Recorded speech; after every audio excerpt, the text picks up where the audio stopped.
Nathaniel, Nathan. I don't know how can I call you, man. Yeah, Nathaniel, Nat. Yeah. Thanks for being here, man. Thanks for being in the show. And yeah, I mean, beautiful work you do, beautiful sound. I like personally what attracted me was, I like different genres of music, but jazz and instrumental jazz has always been something in particular that marked me because well, this is like a little bit of personal detail. Is because I met my wife now. We met at Ronnie Scott's when we were doing this jazz performance. So it's like beautiful thing, and it's like it always kept me and always opened up another door to, especially watching in-person performance, which is obviously you can hear it and stuff, but in-person performance is great always to listen to music and to watch music. So yeah, man.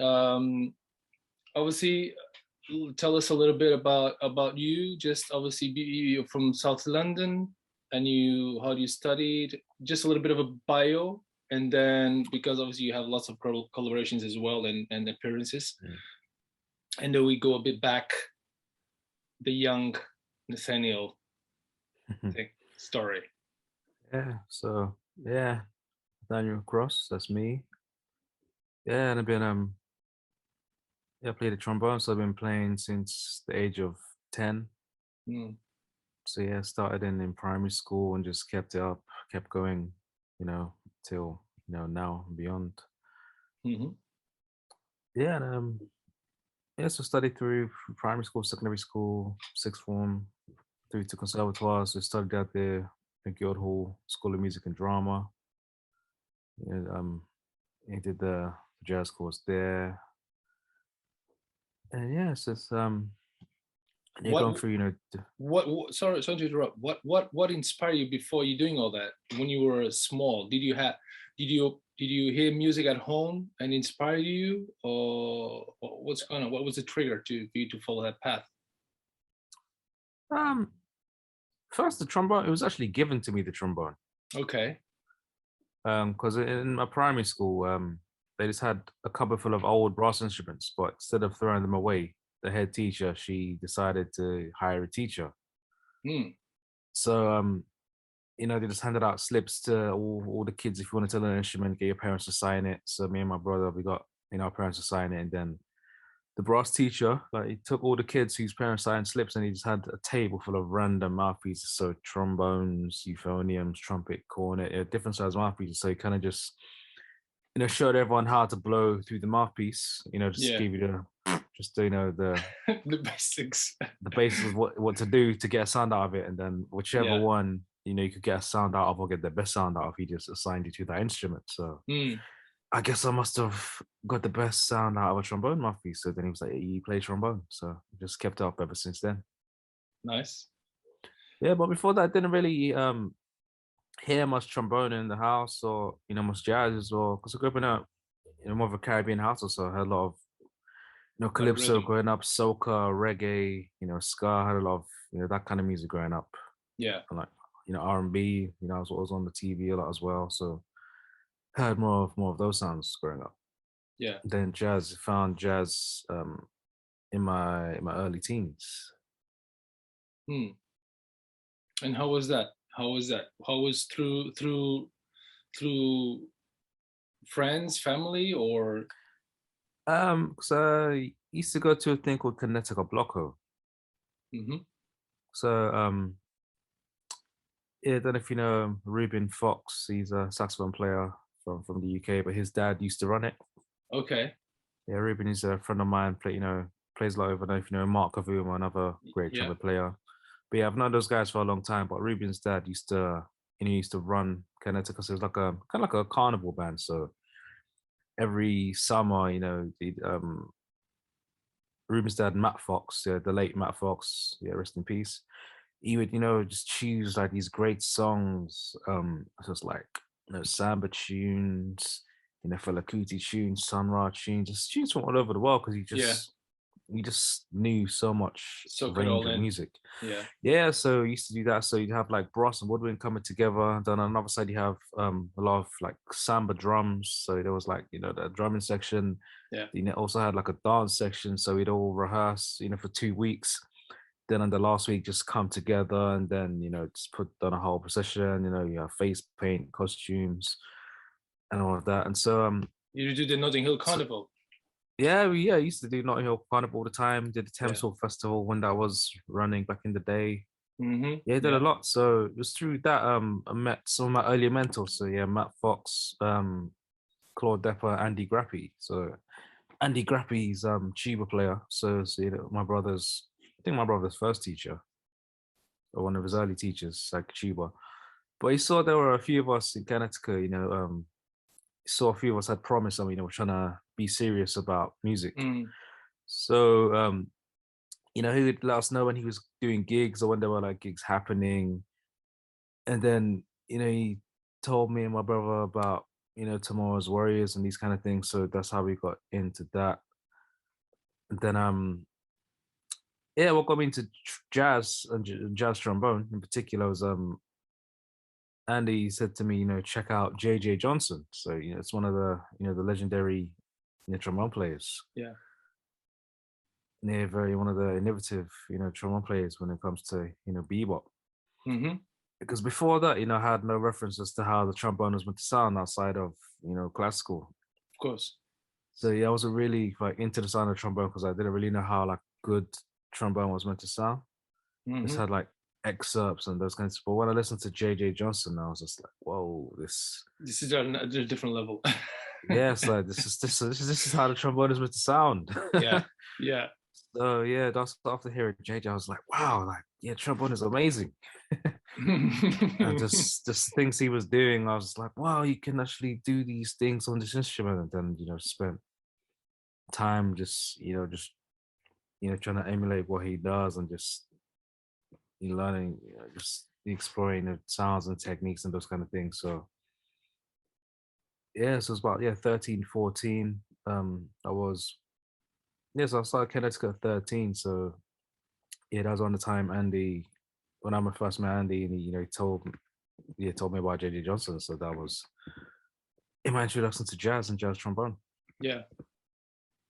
Okay, so from then on, and then what age did you start at the uni then? School. Uni started at 19. Okay. So, and then obviously you met. How long were you there then? How long was that? It was 4 years. Okay, that's where you started to basically sprout up. Your roots was like deepening in networking and all that stuff. No. Kind of, but I was networking before then as well. Yeah. Because it's through Tomorrow's Warriors. I met a lot of the jazz musicians there because they just had a lot of young people coming. So started going there when I was 14. Then so got my first professional gig when I was 16. So there was a trumpet player called Abram Wilson. Mm-hmm. He was an American trumpet player from New Orleans. So he used to work with Tomorrow's Warriors. But when I used to go back in the day, they'd have workshops, Tomorrow's Warriors workshops at Premises Studios every like fortnight. Abram used to run a lot of them, and then he used to try and just look after me and mentor me. But he was the first one who gave me my first professional gigs. Those are the best ones, man. Yeah, so he was like, I was trying to be serious, I was trying to, just, do well. So he was the first one who gave me my first professional and abroad gigs. So yeah. How did you feel, at that age? How did you feel about that? I felt amazing because I was just like, just keen, just wanted to just, be a musician, be a jazz musician, and yeah, it was just great, have someone there who just, want to help me, and just give me those opportunities, Yeah. Even though I wasn't like fully developed, but he saw, just the potential. The potential, so just actually give me those first opportunities to just be out there in the real world and just, experience, that kind of thing. So, Mm. yeah, through that, it was, yeah, I had networks to, yeah, just Abram and Tomorrow's Warriors. And just we going to the jams as well, because I used to go to the jams a lot. I used to be jams around London. Yeah. So doing that, and obviously Ronnie Scott's when I was 18. So before I Yeah. started conservatoire, going to like these jams like Ronnie Scott's, Troy Bar, you see like a jazz workshop around house, had a mentor called Leon Michener, like just a Hmm. ridiculous piano player. Like he used to just introduce us to so much jazz, like different music. So it was already a lot of networking happening before I already started. So I already Yeah. knew musicians from London and just, the scene. Yeah. But then obviously conservatoire just kind of just it gave me like another branch of musicians. Hmm. Yeah. And then when you merge those two together, you got Nathaniel Cross. Yeah, I guess Yeah. so. Yeah, man. No, that's very cool. I mean, obviously, because London is a very musical city and with a lot of amazing artists. And again, when you have the opportunity to melt, to blend those two together, like streets Mm. and street, quote unquote street, and then like formal education in music. Mm. Sorry, you have yeah, have a good. You have two things because I suppose one gives you the true know-how and, well, in this case, jazz is improvisation, either you study or not, but it gives you the other side of things, I suppose. No, what did you notice any difference in these two like approaches? No, not really. Or they complement Between each other. Like, yeah, between like in uni, you're learning in uni, like teaching you in that the structure, and Mhm. then or learning like those people like giving you already mentorship and everything. It's good to have both because whilst I was studying, I was going out to Ronnie's like a lot. So I was at Ronnie's pretty much every week because they used to have the jam session, like was it, yeah, 4 or 5 nights a week. So I was there like multiple times a week. Yeah, back in the day when it was run by a guy called Michael Mwenzo, Mm-hmm. he used to run the jam. Did you And yeah, pop into Mike, Pizza Express as well? Not yeah, really. he used to sometimes, yeah, he used to Yeah. go there back in the day as well. He used to go Yeah. to Peace on a Friday, he used to check out that jam as well. Mm-hmm. But yeah, so what was great was that because Mike, he just, has a lot of knowledge about jazz music. And like when he was curating the jam sessions, what he would try and do is he would try and just merge the scene together because he had, just different people doing different things. So you can have like more of like, bebop guys over here, straight head guys here, more of like, like abstract sounds over here. You go, just people doing different things. But Mike would just kind of, knew a lot of people in the scene who just curating the jam. So you'd see like, how people play and just put obscure lineups together. Then you just get just, so many different people from, all parts of the scene who could play jazz to a high level and he would just bring them together. So what really helped being a conservatoire is actually when Mike was running the jam, having a place to hear high level jazz being played live. Mm. So to help, because like, it's all good, people can just talk to you about, yeah, you can do this, or you can, yeah, do this, and this is what's going on harmonically. But then Mm-hmm. to actually hear people live just doing it to a high level, Yeah. that was like an education in itself. So just going Yeah. to the Ronnie's jam when it was, yeah, back then, Yeah. just being able to hear such high level musicians, that was education in itself. So because Mike, he would talk to a few of us like me, like Moses, Mark Rubin, my brother, like just a few of us, we just hang, and because he just has a lot of knowledge about jazz, and you talk about, yeah, this is the bass's role, this is the drums role, yeah, this is how they're hooking up, and then just going to the jam, being able to hear that, it was just like, yeah, had we have not had that, I don't think just conservatoire would have been enough. But being able Yeah. to like go out and then like hear, how, so learning how to construct a set, you learn how to dress for your gig. Yeah. You're learning what standards are being played at jams, so you can have stuff to go back home and like work on and come and play. Hmm. Yeah, it's real life experience, getting roasted on stage and then having to like go home and practice.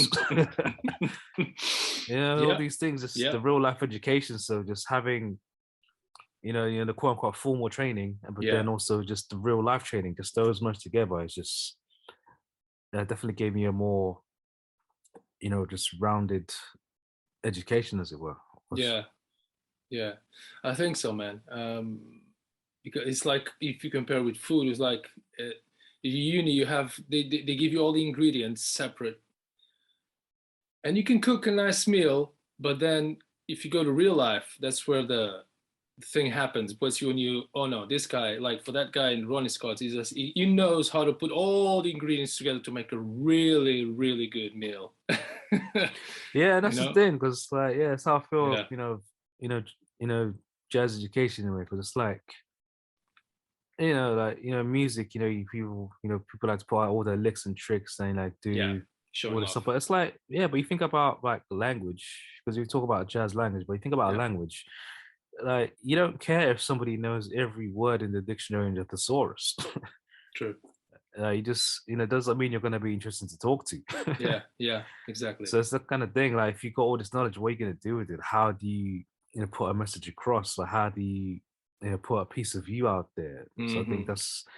that's more important. So you Hmm. have the education to learn, what to do, but then the real world application is now, how you do it. So it's all good. Mm. Okay, you've learned this, how to say this. Okay, now let's go and put that in the real world now and see how Yeah. that works out. Yeah. Storytelling. It's about storytelling all the time. Yeah, definitely. Talking about, and obviously you know that bit as well, more in a different area, which is acting, which is going to go there soon. But yeah, one of the things actually, because back in the day I did 1 year diploma in vocal tech back in the day. It's school used to be called, I don't know if you heard about in East London, vocal tech, Yeah, and they had drum tech, yeah, popular musical performance, and one of the things that attracted me the most, the one that least, obviously then I obviously that's why I didn't obviously became like a proper or anything, a musician, like going off for gigs and stuff, because the performance bit, then I got a bit shy on stage. yeah. But the bit that I liked was the songwriting bit, because it was this, the creating the story, that was the Yeah, bit, and that is it. I mean, in any medium, like you said, you can have, like you mentioned before, and it's true, you can have all in all the words in the dictionary, you can have all this, I don't know, if you paint, you can have all the colors in all the in everything or anything, but it's how you use them, how you present them, it's how yeah, you present the thing, it's how you blend that. And jumping a bit to your latest album, the description is not to describe. I hear. I mean, it's cool title, and we, first of all, okay, let's. How did this name come about? First of all. well, this name came about because it's a quote from the Indian philosopher Jiddu Krishnamurti. Hmm.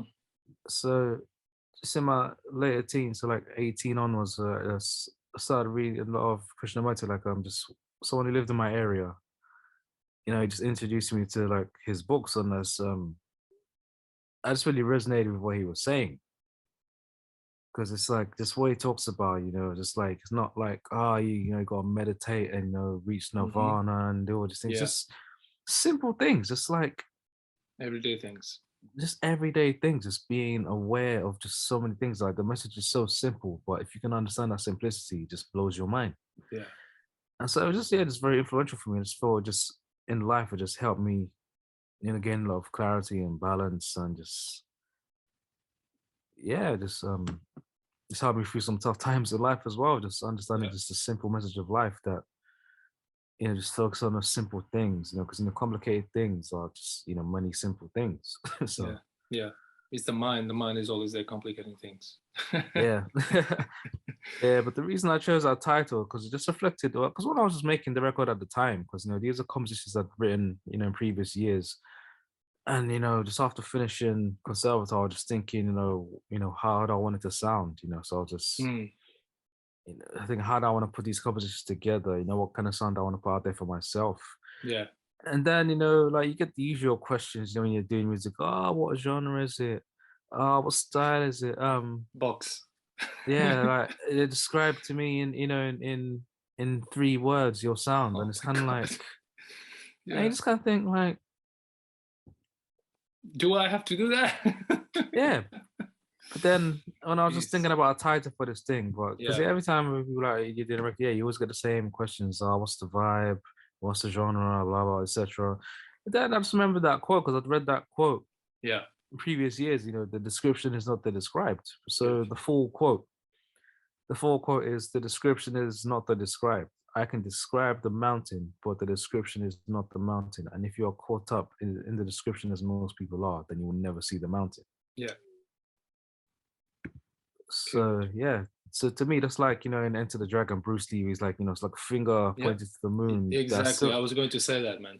Yeah. Yeah. Beautiful. So same thing. Yeah. And that's kind of felt. It's not the finger, Yeah, yeah. But I felt that the title reflected, the vibe, because there's so many influences, from in the record. Yeah. And I saw like, because it's the easy thing that's easy to do when you learn jazz. The typical thing is, you get high and mighty thinking it's the most superior music, and then a lot of things is like, it's too simple, I can't do this. But then there's beauty in all music. Jazz is just one thing. It's got its thing that you listen to it for, but other genres you might listen to it for the groove, other genres you might listen to it for the songwriting. Others you might listen to it because you like the band sound. So there's so many different reasons to why you listen to music. And yeah, it's got to a point where I just wanted to marry, what I've learned with what I already know. Yeah. So just, still don't want to forget all the music I've, grew up listening to. Because when you're studying, you're kind of just in a box, this is where you go to get, you got to get, marks. You got to do these things. Yeah. Discipline. Yeah. But then I just kind of got to the stage where, I feel I've learned what I need to learn, and I'm ready to just, say something. So I thought, I didn't want to just, just do like standards gigs, just, straight ahead. Because, I didn't grow up in America. I didn't grow up in New York or New Orleans. So I thought, it's not my sound. Yeah. Obviously, you must learn it. You must pay respects to it. But I just thought, I wanted to tell my own narrative. Just tell my own story. So I thought, yeah, or let me just, because I spent a lot of time just, studying the greats, like particular Wayne Shorter, just in terms of writing. I've learned so much from just checking out, Wayne Shorter, people like him, Bud Powell, and these kind of people, just just understanding the compositions and what they're doing, and particularly Wayne Shorter. That's what I gravitate to him a lot. Just I heard so much humanity in his playing and his compositions. Just like, he's, you listen to the compositions, it's a nice melody, but then when you analyze what's going on, you're like, whoa, this is some clever stuff going on. When you break it down, when you break it down, it's like, whoa, but it's like, it's like people like him, people like Stevie Wonder, you just hear like a melody, but then when you want to go to the deeper levels, there's a deeper layer there if you want to explore it. It's a lot of layers they put. Yeah. So kind of felt that's what I wanted to do with my music, just to have so many layers. And because, just not just one sound, there's so many different influences in there for. When people are like, what sound is it? Yeah, the description is not the described. Next time someone asks you that, you answer them with a question. You say, what did you feel listening to it? Whatever they're feeling, it's what the style is, because different persons are gonna have a different feeling, man. That's it.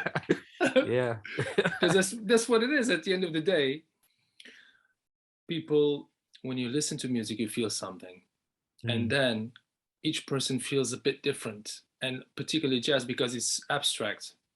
You don't have lyrics, like you said. I mean, you might have, but in this case, you don't. So whatever you feel, even you can hear the same piece of music, the same person, but at the different times of your life, you feel different things.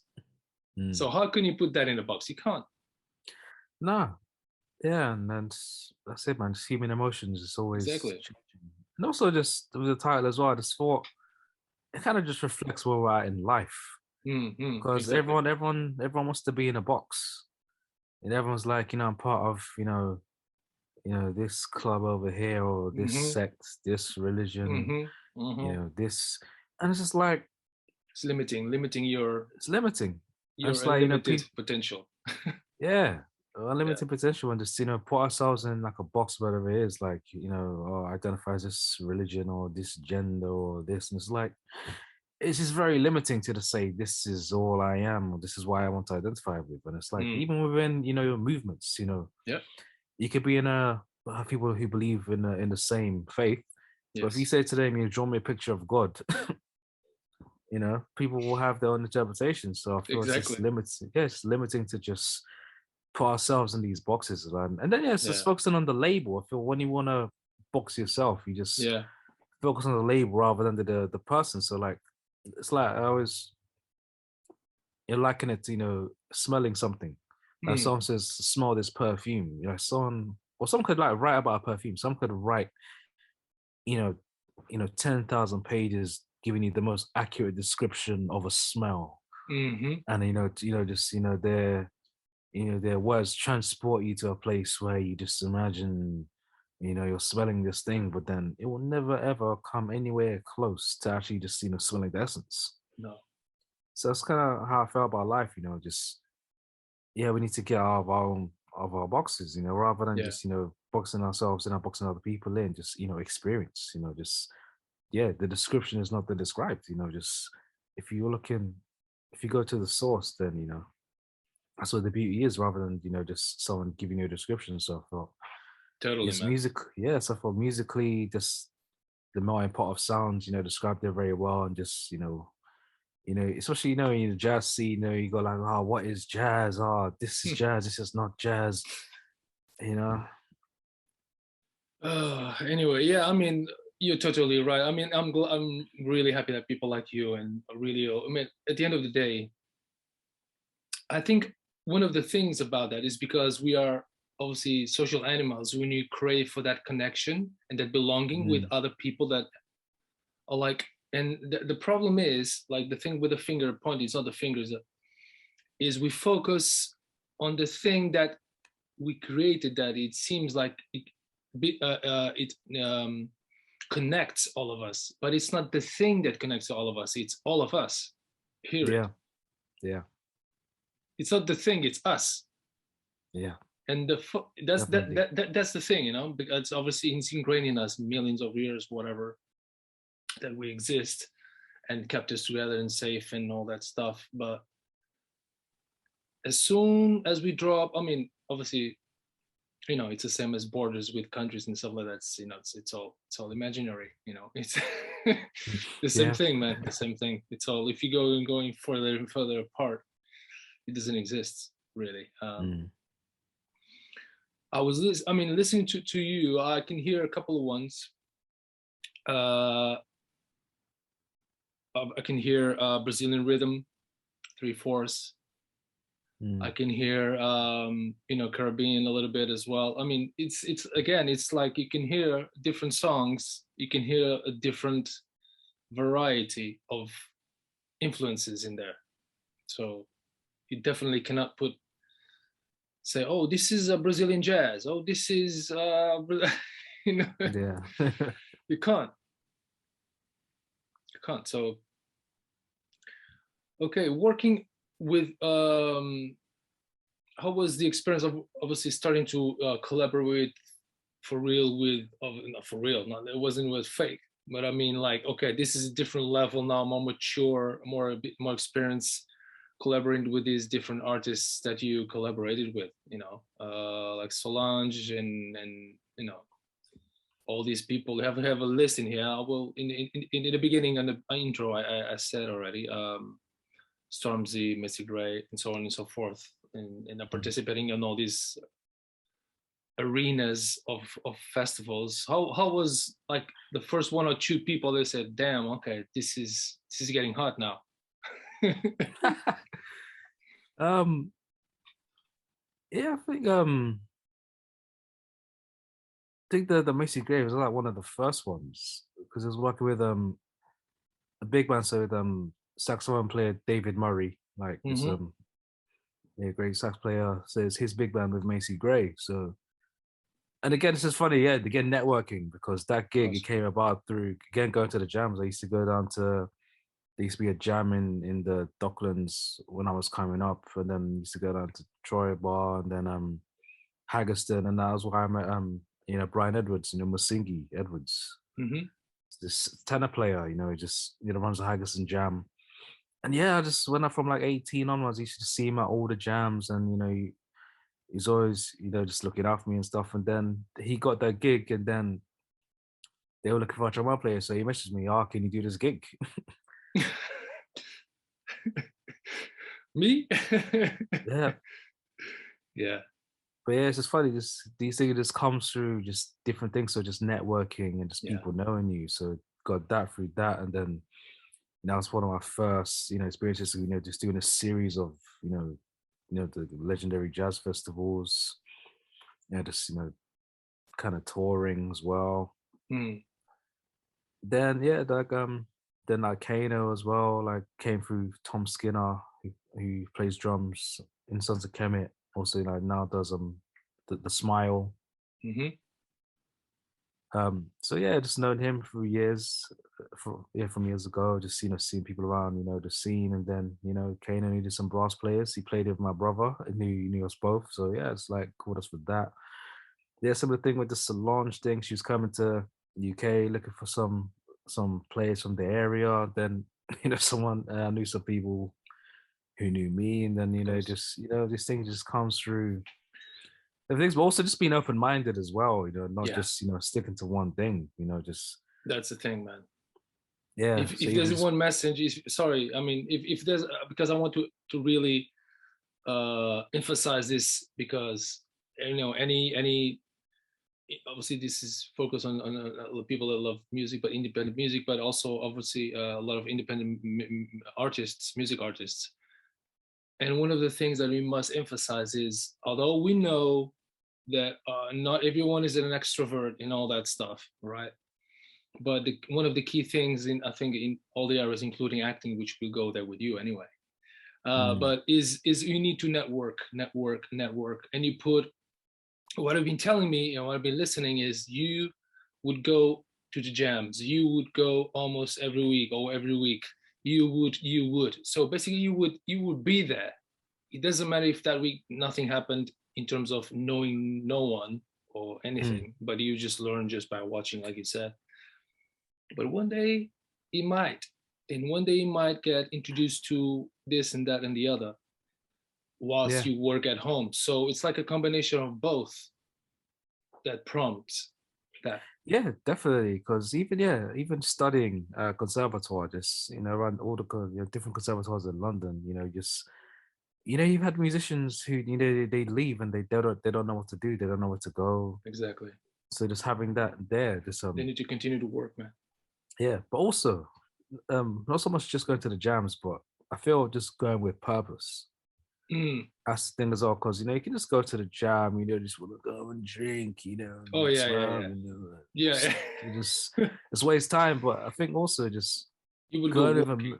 Yeah. yeah, going with a mission. I learned so much from the jams as well as like having a good time. Just learning how to construct a set. Learning how to talk on the mic, dressing, Mm. um, you know, kind of ensemble to have, Mm.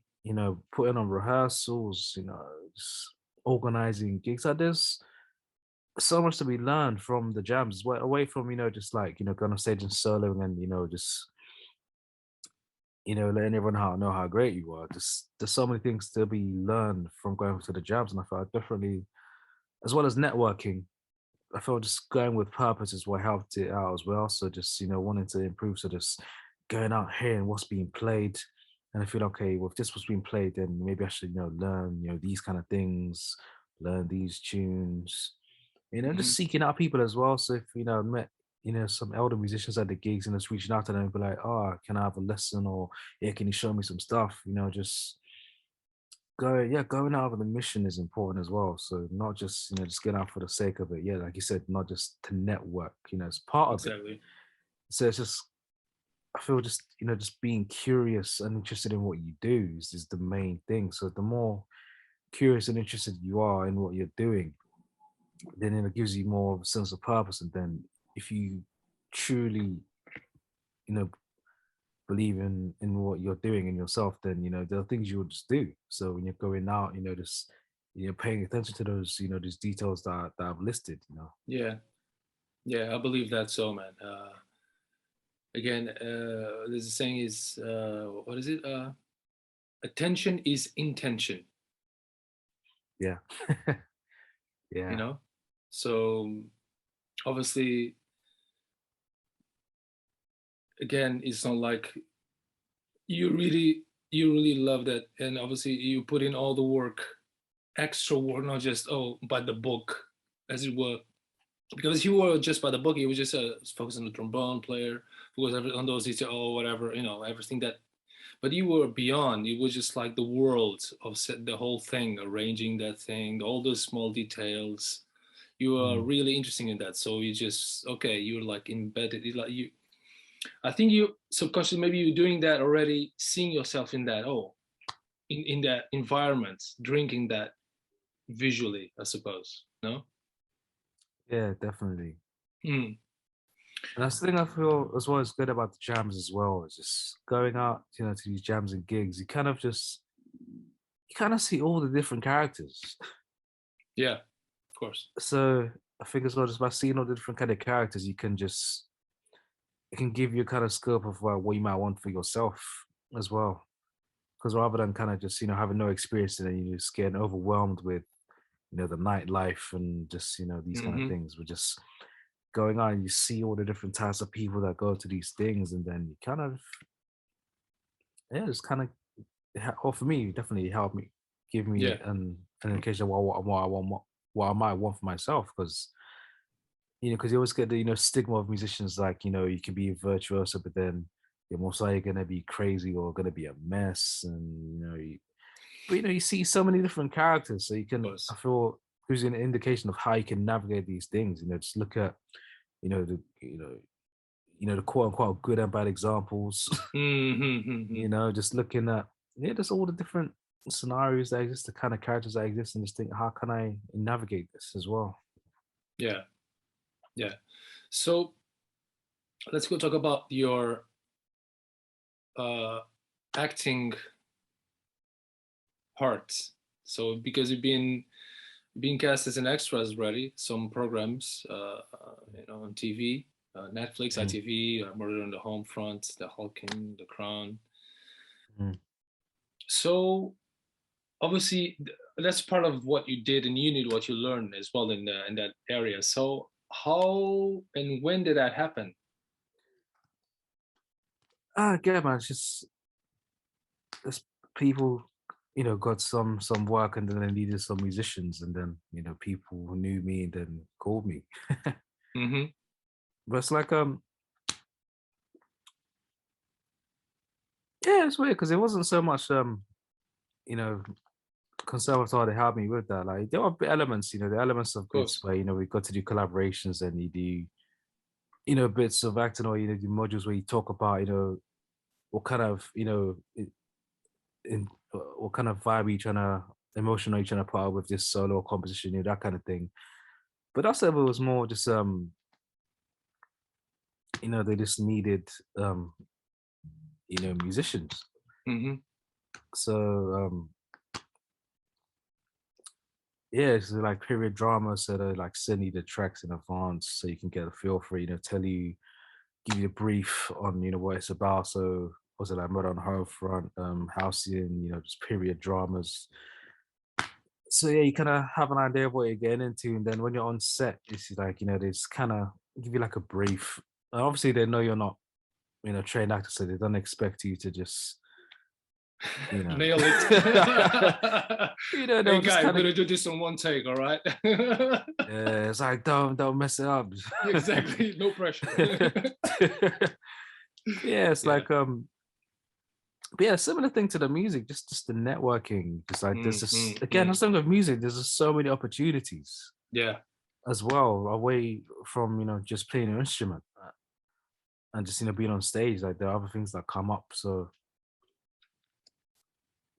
yeah, like there was that and what the Dumbo one as well. So Yeah. like I knew this lady Kathleen Wallfish, runs an agency, but even before she, her agency became, as big as it is now, she just like, reached out to me. I think like she'd heard my name from somewhere and just reached out, asked if I'd be up for these kind of things, and I'll just turn up, on time and just do the job well, and just kept a good, working relationship with her. She called me for things, or occasionally she call me for opportunities when they come up. So exactly, and that's one important factor, which is sometimes you can have talent, but if you're not like a professional, meaning professional in all sense of the word, meaning getting on time, getting along with people, all that stuff, you have to those are the basics of creating a good network, solid network. Yeah, but actually that was a good thing from conservatoire as well, that being a Guildhall, because before that, I didn't have a need for a diary. My time management wasn't as good. So, but because they're going from sixth form to conservatoire, it's like, it's like you just have your job, your subjects, and homework and all this stuff, and then going to conservatoire, like the first few weeks, I just didn't have a diary. So you have your timetable. I'm thinking I'm gonna remember everything. Then like I'm getting messages from other classmates. Yeah, where are you? It's like just even that. But it's helped me get organized. So it's understanding you need to have your diary and plan your day. Like I definitely got that from being there. Yeah. They definitely taught me a lot about organization, and then playing it on ensembles as well. Because one of the teachers there, Scott Stroman, he was a big help for me, big mentor of mine. That was he was my introduction to arranging actually at Guildhall. But just with him, because a lot of the projects he would run the big band projects. Yeah. And just I got a lot of discipline from those, because he just wouldn't let me get away with it. If he like, no, this is how you play this note, this is how you play this dynamic. He just didn't let me get away with anything. So just a lot of times, like, nah, just like if you're gonna do the part, you got to do it as written, or like if I'm giving instructions, do it like this. Or if I'm giving instruction, mark it down. Yeah. So it was definitely, the discipline side. I got a lot from conservatoire. It's the balance of both. Although sometimes you feel like, what are you telling me that? But then you're gonna use it. Yeah. When you least expect it. Yeah, it's funny because it's like you don't think that until much later. Because like when I was there, you just think, oh man, there's a lot of things I don't like. But then there's sometimes I've been in real life situations and I've been actually, these little things at conservatoire actually did help. It's still actually things that did help me in the real world. Yeah, there's no such a thing as waste, isn't it? No, it's just how you perceive it, really, and how you act upon it. So what's your plans now? Well, near future. Talking about, obviously we are talking from whoever is listening to this outside UK. We are in UK. Things are, people can watch gigs in person finally again, and all that stuff. And what are your plans in the pipeline? Either if you have anything, if you want to move a little bit more towards the acting bit, or if you're gonna keep it on your music department, as it were. Definitely in the music department. Like if the extras acting stuff comes up, that's great. But no, I don't have any have any plans to cross over fully. Yeah. Yeah. But yeah, just definitely continue to write and record more music. I'm not sure when that'll be as of this moment, but Hmm. definitely do that. I get fair fair amount of work as an arranger as well. So Yeah. just doing that as well. Like I did like a massive arranging project early this year with I don't know if you know the Outlook Orchestra. No. Okay. But so yeah, it's like a 20-piece ensemble, but they're doing like a lot of festivals and stuff like they've done projects with, like David Rodigan, these kind of people. Mm, mm, But it was a mm. project where someone asked me to orchestrate, so I had to orchestrate 100 minutes of music. And it was like a Piece of drum and bass cake. project. Yeah. But yeah, it was like a drum and bass Wow. gig with Mm. Fabio and Groove Rider, two of the the jungle drum and bass legends in the UK. And yeah, it was a sold out performance. So I got to have my arrangers play to a sold out, for a sold out show. Amazing. So definitely doing the arranging thing, so doing more of my own, and other people asked me to do projects with them. So just that. And then also been getting my bits of theatre work. So I was working with National Theatre recently. We're working with the Royal Shakespeare Company Oh, recently. that's nice, So man. yeah, it's bad. Fortunately, I've been able to just do them all. It's been great. There's been enough time to just fit it all in. So Yeah, you must be doing something right, right? yeah, it's great. So so I can't Respect, man. tell you which context you see me in next. They just Yeah, it's amazing. No, it's amazing. I mean, I don't want you to give me one answer because then we'd be inside the box. That we don't want to be inside the box. It's beautiful. It's beautiful. Obviously, and again, I guess you learn when you, for example, do with areas that are not related directly to music, like the Royal Shakespeare Company, theater, or anything. You learn stuff from that as well to your own world. Yeah, definitely. Hmm. She's amazing. Cool, Nat. I mean, it was really nice chatting with you and learning about more your worlds and you as a person a bit as well, because obviously we didn't know each other, um, and I could see now how a little bit of insight, and obviously people can hear it as well now, how you got managed to navigate and continuously getting all those, obviously, because if you check a bit your bio, just like name dropping, quote unquote, right? But Yeah, it's what it is. I mean, yeah, it's what you've done because you've done what you've done, and you've yeah. focused and you've done the thing, and you're continuously doing that, and obviously you're very good at it. So that's why you get those opportunities. And opportunities, you get them and you create them as well. So it's like Yeah, it's a dance. yeah, definitely. Yeah. So people can find you on, obviously they can hear you on the usual places, Spotify, Apple Podcast, and all that. Yeah, Um, yeah. and you don't have a website per se, do you? No, not at the moment. Okay, cool. Anyway, I'll drop all the links anyway on where people can find you, and obviously on Instagram as well, Nathaniel Yeah. Cross. And again, man, thank you very much for your time and for this really cool chat. Well, And thanks for having me, Ricardo. I just continue to wish you all the best. And seriously, I have to, when you next time you're in London, well, no, you're in London, beg your pardon, you're from London. I mean, when you next time you're like performing in London, like anywhere, make sure I'll check you out live. Oh, yeah, thank you, man. I'm sure. Be sure to let you know as well. Cool. Thanks very much, man. Thank you.